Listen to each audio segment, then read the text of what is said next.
ऐकलेलं, अनेक गोष्टींमधून आलेलं हे त्याच्यातनं मी हे तुमच्यासमोर मांडतोय. आजची देशाची शिक्षणाची परिस्थिती काय आहे? देशातील 1,00,000 शैक्षणिक संस्थांमध्ये मुलींसाठी स्वच्छतागृह नाही. 1,00,000. 15,000 शाळांमध्ये पिण्याच्या पाण्याची सुविधा नाही.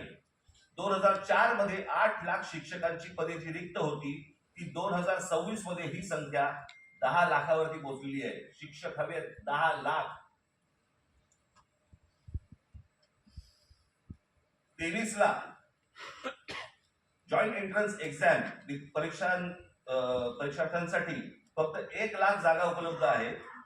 2014 मध्ये 3 लाख विद्यार्थी परदेशात शिक्षणासाठी गेले होते. 2014ला 3 लाख. तर 2026 मध्ये ही संख्या 9,10,000वरती पोहोचली आहे. इतकी मुलं परदेशात जात आहेत. का परदेशात जात आहेत?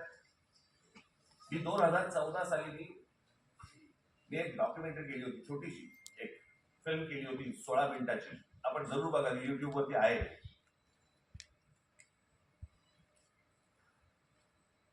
त्याच्यामध्ये मी म्हटलं होतं की शिक्षण इथे पण मिळू शकतं, नोकरी कदाचित इथेही मिळू शकते.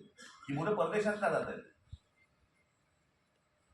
ही सगळी मुलं परदेशात जातात याचं कारण सभोवतालचं वातावरण.